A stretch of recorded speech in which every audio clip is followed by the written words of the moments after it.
This is our homepage and the navigation, and we have categories. We click in the action. Here we can see a list of action movie, and we can change different categories. When we click in the film, so we can see the film profile here. So we can see all the details about the films, the actors, the rental rate, the buy price, and also the inventory from store 1 or in store 2. So where is the store 1 and store 2? Store 1 is actually from Canada, and store 2 is from Australia. So we can check, yes, the customer can check is there inventory. So back to the films, we have a search bar. When you search the bar, it will pop out everything related. And yeah, you just search paycheck, and you can have everything. So when we click in the actors profile, we can see the actors and all the movie he show. And this is the list of actors. Also, we can search by actors.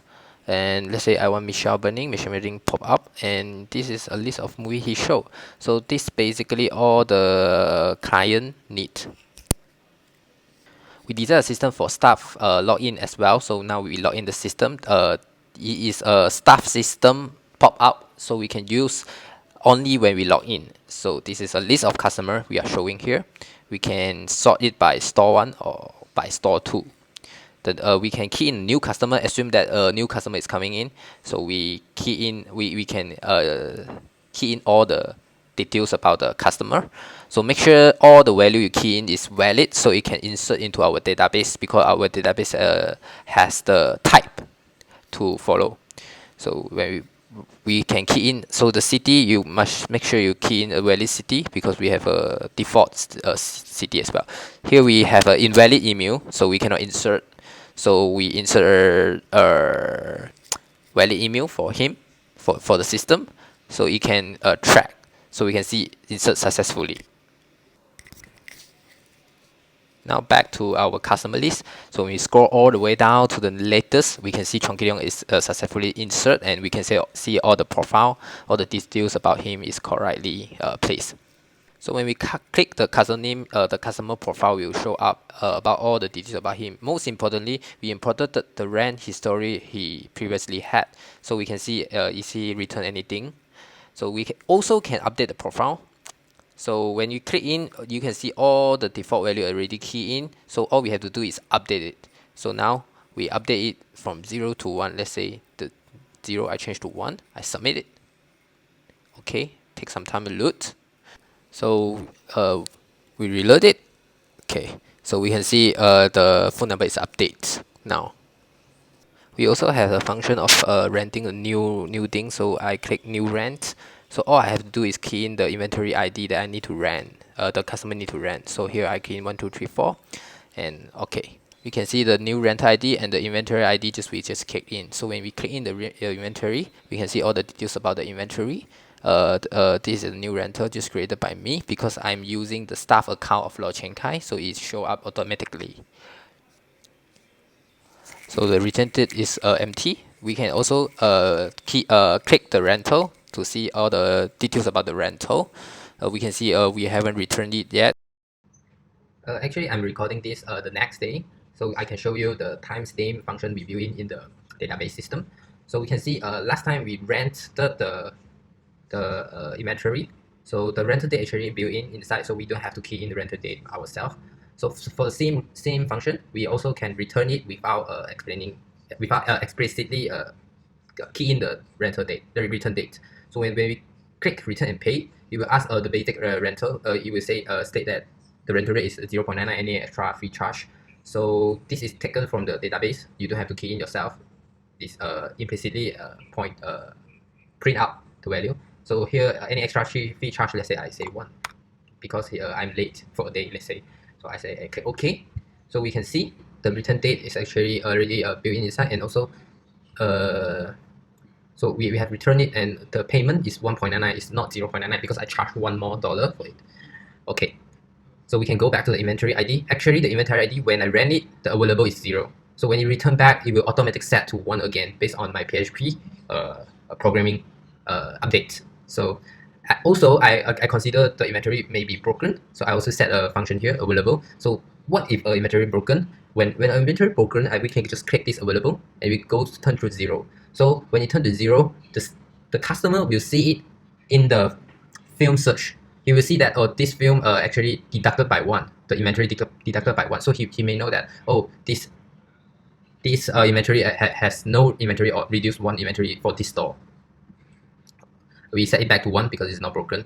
Okay, so what else? Customers, customer list, renters, stock, and the inventory list as well. And also we have the company. We can insert a new staff. So when we key in to the new staff, so as I click in the new staff, I can key in every details about new staff, just like the new customer. And then we have to key in the username and the password. It's very important to know that actually when I key in the password, it will get encrypted in the database. So for some reason, even when someone able to get in our database, they will not get our password directly because all the password is already encrypted in the database.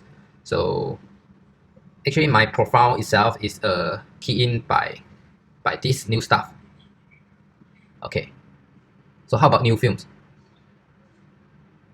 So when we key in the new films, here's the new film. So let's key in some new films. Let's say The Jungle. The Jungle. The Jungle.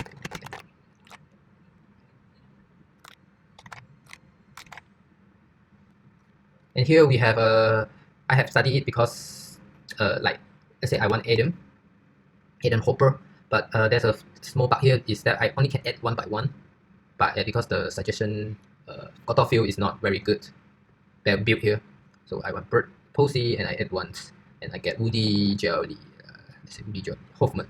Okay, I click submit. When I click submit, it say, oh, insert successfully. So let's check out our new films. Our new films is in the stock and in the last right here, The Jungle, and you have an auto film ID which is 1004. When I click in, it has all the details about the films. Also, we have the actors. When you click same things, the actors can I still can click in to check out the actors profile, and you can see The Jungle is actually automatically insert inside this movie in the profile. Okay, we can see the inventory is 0 because we haven't import any inventory yet. If I key in new inventory and I key in the quantity and which store have the quantity, it actually will get insert inside here, the inventory ID. But it's okay. I'm not going to insert it. So I try it in our system. So I will just delete the film. It's important to know that delete the films can only be done when there's no inventory. So we do it because we want to protect our database. So now I can delete it. But if I add some inventory, I cannot delete it. So now I'm just going to delete it. Okay, deleted. Okay, so now when I check out The Jungle, it's gone. It's no longer here. And that's it. So delete films. When I delete some films that with inventory here, so I delete it. It say inventory foreign key restricted, so it's not able to delete. And also we can add some new inventory. I can say I store one. I have one new inventory, and I say yes. So we can see there's a new inventory right here.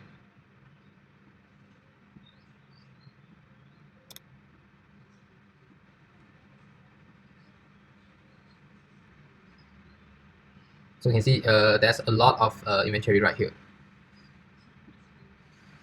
And that's it. So basically that's it. This is the project we done. So our goal is to make a system that able to use by the customer and also by the staff. So when the customer can check their movie, their films, and they can check which store have the inventory.